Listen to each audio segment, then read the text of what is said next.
Welcome to our strengths-based approach for picture thinkers. My name is Tracy Doyle. I'm a dyslexia and autism facilitator and coach here in Minnesota.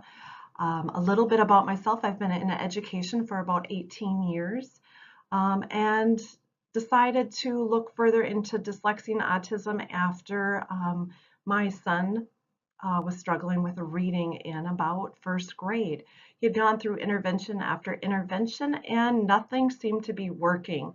And so just like any mom would do, I got out on Google and did some searching and came across the Davis Dyslexia program.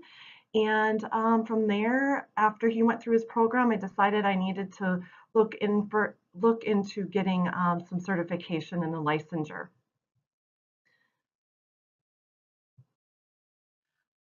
So I'm assuming that because you're here listening to this webinar, you have someone in your life. It could be possibly your child, yourself, or a loved one that you're worried about. You're worrying about some kind of learning disability because that person is struggling with learning and they're not progressing as well as you hope they would, whether it's in your own homeschooling classroom or public school.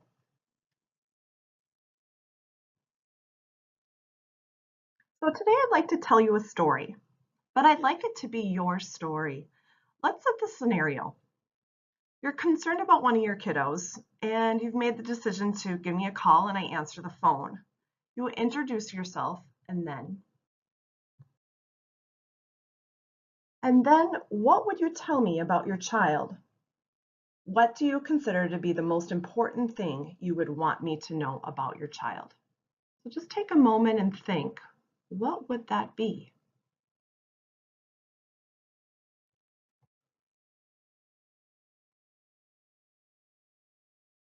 Now it's my turn to ask the question. In what area is your child talented or gifted? What are they really good at? And just take another moment to just kind of think about what your kiddo is talented in or what they excel at possibly. Do you believe your child's talents are in spite of their learning problem?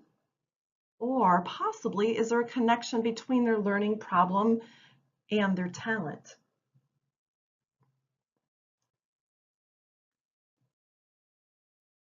This child you're concerned about, do they have a diagnosis of some kind? Or possibly are you worried that they might have a learning disability of some kind that would warrant a diagnosis?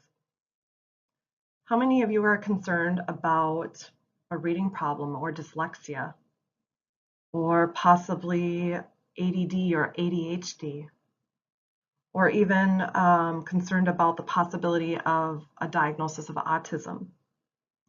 I'm not here today to diagnose your child.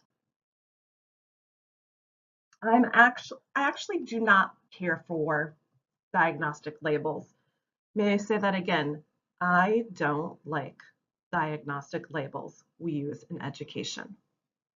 I believe they do a disservice to our kiddos. I believe they do a disservice because it seems that as soon as we give a child a label, we stop looking at the child. We stop looking at the child and only look at the label and what that label supposedly indicates about the child. Labels may be helpful for insurance purposes, but they are not necessarily helpful when it comes to how do I help my child? And how do I help my child be successful in the classroom or even in life? No, I'm not here to diagnose your child. I'm not here to give you a positive perspective on that child you're worrying about. Draw a connection between your child's learning struggles and their talents, and hopefully offer you some helpful answers or suggestions. So what's the connection? What's the connection between the talent and the disability? To understand the connection, we must spend a little bit of time exploring a dyslexic thinking style, the essential dyslexic talent, and the impact of confusion on our dyslexic learners. So let's explore this a little bit. As much as I dislike labels, they do serve a purpose. They start a conversation. No one calls me because their child is talented. Parents are calling me because they're worried that their child has a learning disability and they're hoping to get some help. So let's start that conversation.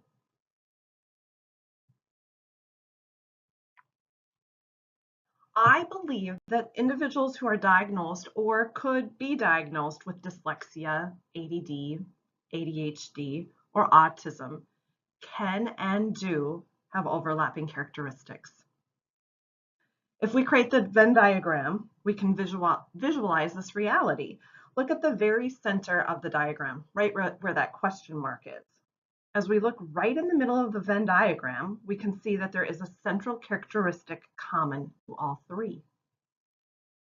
To gain a positive, hopeful perspective on that child you are concerned about, you must understand the central truth as it applies to your child and all the implications it has on their ability to learn and be successful in the classroom. So let's explore this idea a little bit. It's generally accepted that people think in basically two ways. There's something called verbal conceptualization and something called nonverbal conceptualization. Now, the nonverbal conceptualization is thinking with mental pictures, images, or ideas. Picture thinking is actually more natural to humans because we're born with the ability, and it's a natural ability. Verbal conceptualization is a learned skill because you can't use it until you've learned language to think in. So two kinds of thinking. We have word thinking and we have picture thinking. Now, most people can do both kinds of thinking. If you couldn't think in pictures, you wouldn't be able to recognize your house or your best friend's face or even find your way at home. But because we're people, we tend to prefer and specialize in one or more area. So look at this adorable little word thinker. Word thinkers are auditory sequential learners and make up about 80% of learners worldwide. They primarily think in words, learn phonics easily, excel in rote memorization, and are academically talented. And here's our picture thinker. Our picture thinkers are visual spatial kinesthetic learners, and it's believed that they make up 20% of our population worldwide. Now, our picture thinkers think primarily in images, learn whole words easily, learn best through hands-on experiences, assimilate information by seeing relationships and connections, and are creatively and technologically, mechanically, emotionally, and or spiritually gifted. Now, individuals who can and do receive diagnoses of dyslexia, ADHD, ADD, and or autism are picture thinkers. Now, please know, I didn't say that picture thinkers are deficient or disabled. I've only said that picture thinkers process and learn differently than word thinkers. And different doesn't mean deficient or disabled. It means different. And so logically, it calls for a different approach to learning.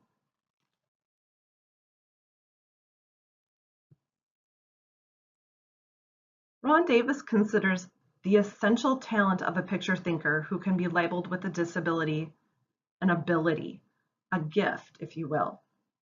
So looking at the slide here, ability to take picture thinking to a new level, ability to think three-dimensionally, ability to experience what one is mentally imagining as though it were a real sensory perception of sight, sound, touch, smell, balance, and even time. In order to do this, a picture thinker actually replaces their sensory perceptions with conceptualizations. So let's look at that a little bit.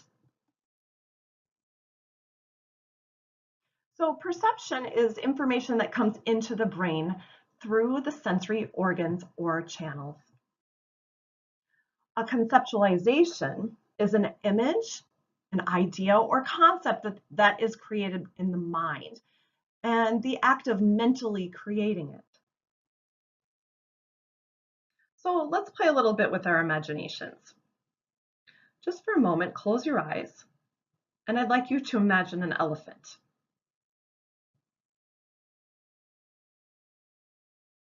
Take a moment to look at the picture you have imagined. What does it look like? What do you notice? Is it doing anything? Is your picture moving in any way? Do you hear anything in your picture? Can you smell anything in your picture? If you put yourself into your picture, could you reach out and touch the elephant and actually feel it? Okay, open your eyes. It probably wouldn't surprise you to realize that each of us who could imagine the elephant had a different elephant. Is there anyone who couldn't get a picture of an elephant? Those of us who could get a picture may have had a real elephant or possibly a cartoon elephant, different colors and possibly with different surroundings. But it may surprise you to know that we didn't process the picture in the same way.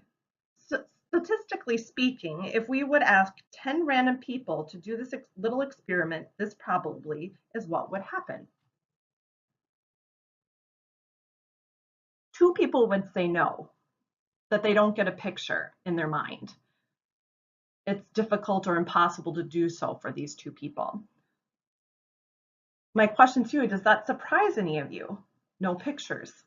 I know for me, it's surprising when I learned this because I am a picture thinker. Now, for 5 to 6 people, they'd say, well, I can get a picture of an elephant, but my picture is flat, like a picture in a book or, even a photograph. For these people, their elephant wouldn't be moving. They might hear something in their imagination, but no movement and probably no smelling or feeling. Then there would be 2 people whose elephants would be more than likely to move in some way. They'd probably be hearing something, and possibly they would be able to smell and or even feel that elephant in their imagination. Now these 2 people are our 3D thinkers. These are the individuals who might end up with a diagnosis of dyslexia, ADD, ADHD, or autism.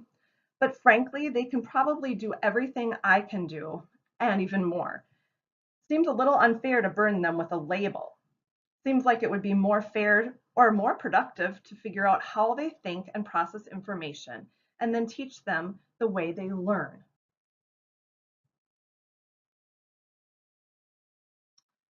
As a 3D thinker creates mental conceptualizations of sight, sound, touch, smell, balance, and time that are as real to them as their actual sensory perceptions. The pictures they can get in their imagination are similar or the same as what they perceive with their real eyes, or real ears, or real nose, or real sense of touch. When this is happening, the 3D thinker is disoriented. And to understand disorientation, it is often helpful to first understand orientation. So let's take a peek. A person is oriented when they are mentally aware of their sensory perceptions. The mental perceptions are in agreement with the true facts and conditions in the environment. When a person is oriented, whatever they are looking at with their real eyes, they are seeing that something and thinking about it. Whatever they are hearing with their real ears, they are really listening to. Then we have disorientation. A person is disoriented when they enter a state of mind where mental perceptions do not agree with the true facts and conditions in the environment. They're not thinking about what their real eyes see or their real ears hear. They're actually thinking about what they have created for themselves to look at and listen to in their minds. For some people, this is an automatic response to confusion. For a majority of us, with the exception of sleep, disorientation is something that just occurs to us and is momentary in our waking hours. Dyslexics, on the other hand, have the ability, have the talent to access disorientation deliberately and to do so on a regular basis. It is a useful mental tool for them. So disorientation is a natural ability. It happens to everybody. It's the sensation all of us experience when we've spun around too fast or we've just awakened and don't know where we are. Think to a time when you were sitting at a stop sign. You have visually registered that the car in front of you is also stopped. If that car starts to roll backward and your eyes don't visually register that the car is moving backward, you can suddenly have that feeling that you are moving forward. At that moment, you're disoriented and probably pumping your brakes like crazy so you don't have an accident. In fact, the ultimate example of disorientation is when we're sleeping at night. When we're asleep, we are consciously unaware of the environment around us. We are in a totally disoriented state. This is true for all of us, picture thinkers and word thinkers. And when we wake up, well, that is the process of reorienting the world around us. For the majority of us, primarily those of us who are word thinkers, disorientation is something that just occurs to us and is momentary in our waking hours. Individuals who are gifted with 3D thinking, on the other hand, have the ability, they have the talent to access disorientation deliberately in a waking state and do so on a regular basis. It's a useful mental tool for them. I'm wondering, could this be true for your child? Could they possibly be a 3D thinker? 3D thinkers use disorientation for primarily 3 different reasons. First, it's fun and entertaining. They have a great imagination, and disorientation creates vivid make-believe. I've had more than one kiddo tell me that when they get bored in the classroom, they simply take their imagination and go outside and play. Physically, they may be in your homeschooling room or your classroom or even sitting at your kitchen table doing some homework, but mentally they are gone. Interestingly, individuals who spend long periods of time disoriented can exhibit ADD and ADHD symptoms. Think Calvin and Hobbes fame. Second, disorientation is used to enhance their talents. We can actually think of them being in the zone, like a sports zone. During the school day, you have probably seen them in their own world because disorientation is frequently used to resolve confusion, and this is the third primary reason that an individual would use their ability to disorient. So typically, we see the talents in the following areas: art, music, athletics, mechanical and manual arts, the drama, dance, humor, building and design, the ability to read people, and scientific and innovative genius. While disoriented, a person thinks with multidimensional thought. I sometimes wonder what Disney was seeing and hearing and experiencing when he imagined and then created Mickey, Minnie, and Donald. I've had children tell me they create their Lego creations in their minds and then build it, or they see their picture in their minds before they draw it, or even hear music in their mind before they compose it or play it by ear. When they are experiencing that kind of creativity, they're in their own world. As mom and dads, you've seen your child you are worrying about go into their own world outside of the classroom or homework time. And they do this to enhance their talent. But inside the classroom or homework time, this disorientation you witness happens for a different reason. In the preschool years of a 3D visual spatial kinesthetic thinker, disorientation becomes an integral part of how new information is incorporated into their thinking process. Disorientations can be a split second, or they can be even more lengthy. If the confusion is resolved or used naturally within the environment, it generally causes no problems. But when the confusion is caused by symbols, problems begin, because one can think three-dimensionally about anything except two-dimensional symbols on a page. If you try to think three-dimensionally about symbols like letters or words or even numbers, the letters will reverse and move and change. Would you believe that there are over 40 different ways to see the word cat if one starts to reverse and rotate the letters? And here's an example of those 40 different ways.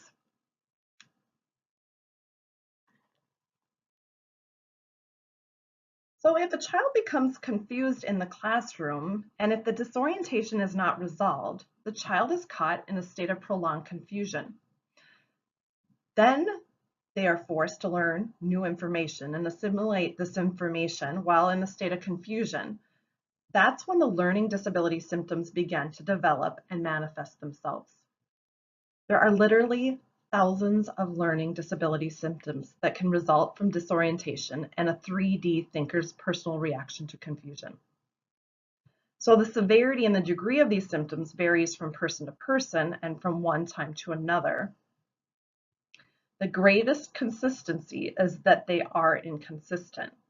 But there are common learning disability symptoms that are the result of disorientation's effect on each one of the senses. The question you need to be asking yourself is, do I see these symptoms in the child I'm worrying about?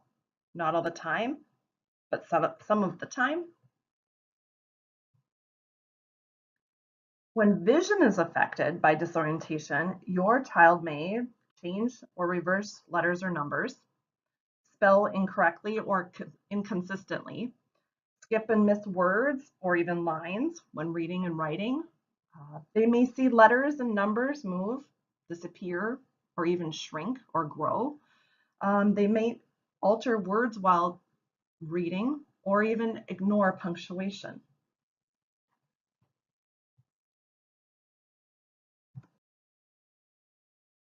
When hearing is affected by disorientation, your child may have difficulty making speech sounds, have difficulty blending sounds. They may appear not to be listening or hear sounds as too soft or too loud.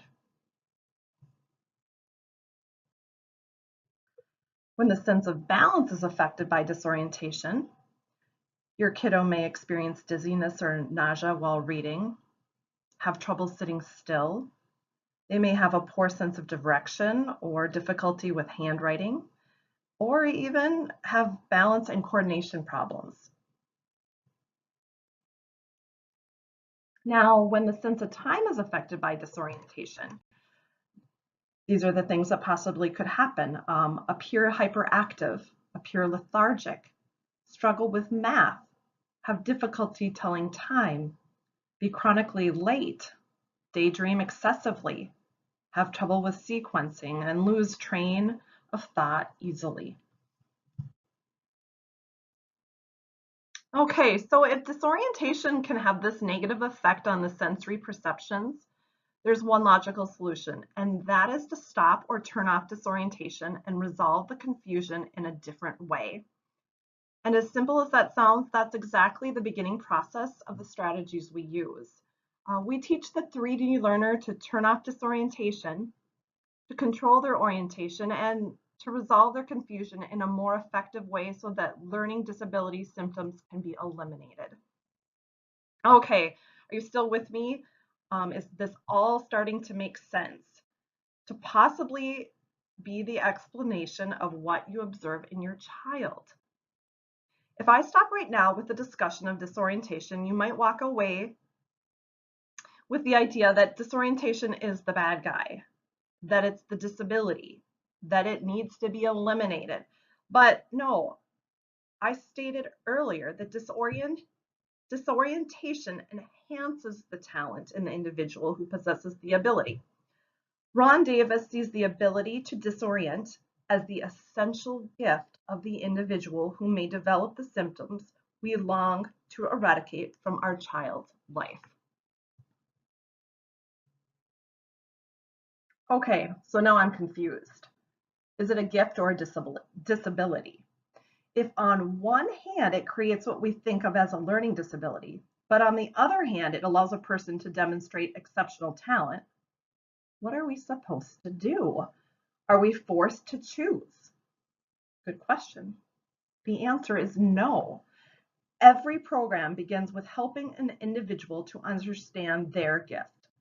This ability to disorient, which enhances their talent areas, but also makes it difficult for them to read or spell or write or do math or even focus and think, especially when they're confused.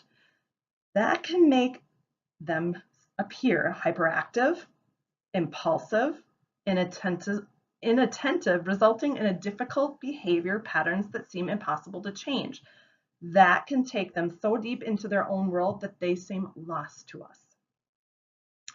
Each program begins with what we call the mental tools that allow a child or an adult to understand and develop control over their 3D processing ability. Once they understand it, they can control it, meaning they can decide when to use their ability and when not to. Once they gain their ability to control it, they can take the responsibility for it. When this begins to happen, there can be dramatic changes in the individual's ability to manage their executive functioning, the ability to focus and persevere in challenges, academically and even behaviorally, that they encounter every day.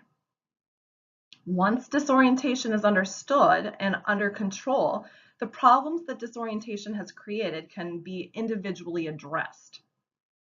The problems tend to cluster, if you will. It can be a reading, writing, spelling problem. It can be a math problem. It can be a behavioral problem. At that point, a diagnosis is pretty much irrelevant. What is relevant is your child and the way their disorientation has impacted them, both positively and negatively. The goal of our program is to enhance the natural giftedness of your kiddo and at the same time correct and eradicate the problems that have developed as a result of their natural ability to 3D think. So the question is, how do we reach these 3D picture thinking kids? These learners who are more visual spatial kinesthetic than they are auditory sequential. So as I stated earlier, picture thinkers acquire labels on 3 major spectrums of dyslexia, attention deficit, or autism. As we look back at the diagram that we saw at the very beginning, we can see at the center their common characteristic, which is disorientation. The programs here at Minnesota Learning Solutions works by first addressing disorientation and then by addressing the individual symptoms associated with their particular spectrum. So the first program I want to share with you is the Davis Dyslexia Correction Program, and this enables our 3D thinkers to utilize their visual and kinesthetic strengths as they are learning to read by incorporating a spelling approach to decoding, clay modeling for vocabulary development, and the ability to more effectively translate the spoken and written word into meaningful communication. Our next program is the Davis Attention Mastery Program. Behavior is most often the focus of the Davis Attention Mastery Program, which directly results from the 3D thinker's perception of the role of consequence in their life. Perhaps Calvin and Hobbes cartoon can most easily demonstrate this. So let's take a peek at this cute Calvin and Hobbes cartoon. A voice cackles in Kelvin's radio. Enemy fighters at 2 o'clock. Roger, what should I do until then? Kelvin's 5'4" phantom screams across the sky. But what's this? The canopy glass is all smeared. He can hardly see through it. Oh no, the throttle snaps off in his hand. Kelvin's only hope is to land, but the wheels refuse to open. They're stuck. Frantically, Kelvin tries to eject, but the cockpit is fused together. His jet is a hopeless mess. Everything is going wrong. Stupid model. So, if this was a real scenario, the outcome or consequence would be decidedly different. than the end of this cartoon. Individuals who present ADHD symptoms often have a disconnect between cause and effect, especially with how their behaviors cause the effects they experience. Correcting this misperception of consequence goes a long way in correcting their problem behaviors. The Davis Math Mastery Program builds the 3D thinker's ability to connect their study of math to their workings of reality as they become aware that math is the vehicle by which we understand the world around us. This often greatly increases the relevancy of math for the visual spatial learner. And math difficulties tend to develop in 4 different main areas. The first is in simple arithmetic. The 3D thinker has trouble right from the beginning with adding and subtracting. The second difficulty is the introduction of multiplication. Memorizing those multiplication tables becomes just a very difficult task. Third difficulty is the long division. And fourth, at the introduction of algebra or any kind of formula math. Oh my goodness, I love the Davis Young Learners Program. Research has shown that this program can actually prevent the development of learning disabilities by creating an effective bridge between the preschool's natural kinesthetic learning ability and their ability to handle abstract symbols necessary to learning to read and do math. If you have a 4-year-old in your homeschooling classroom or at your home, come talk to me. I'd love to teach you more about it. The Davis Autism Approach Program is another one that we offer here at Minnesota Learning Solutions, and it's a non-invasive, gentle approach. It can be tailored to address the varying degrees of, our kiddos on the spectrum, and is for anyone over the age of 8. The goal is not to set rote learned behaviors. The goal is to aid these individuals on the autism spectrum to create the ability to apply developmental life concepts to their life. These developmental life concepts become a great part of the individual's executive functioning processing so that these understandings can be transferred across any situation that occurs. It applies to any experience encountered in their life. So the man pictured here is Ron Davis. Ron Davis was both autistic and dyslexic. His self-discoveries first gave us insight into dyslexia, and his further research and self-discovery has given us more insight into attention deficit and autism. If you believe that your kiddo or somebody you love is a 3D thinker, I encourage you to read one or more of his books. The first book at the top is The Gift of Dyslexia, and is primarily about the development of characteristics of dyslexia and about the reading, writing, spelling problems. The lower left book, The Gift of Learning, discusses the why of math, ADHD, and handwriting problems. And then the book on the bottom right is Autism and Seeds of Change, and this presents autism in an insightful and hope-filled way. They are available, I believe, at your local library. I thank you so much for joining. Well, that kind of wraps up all I have for you today. Thanks for taking the time. I hope you found the information helpful and valuable in working with your 3D learner.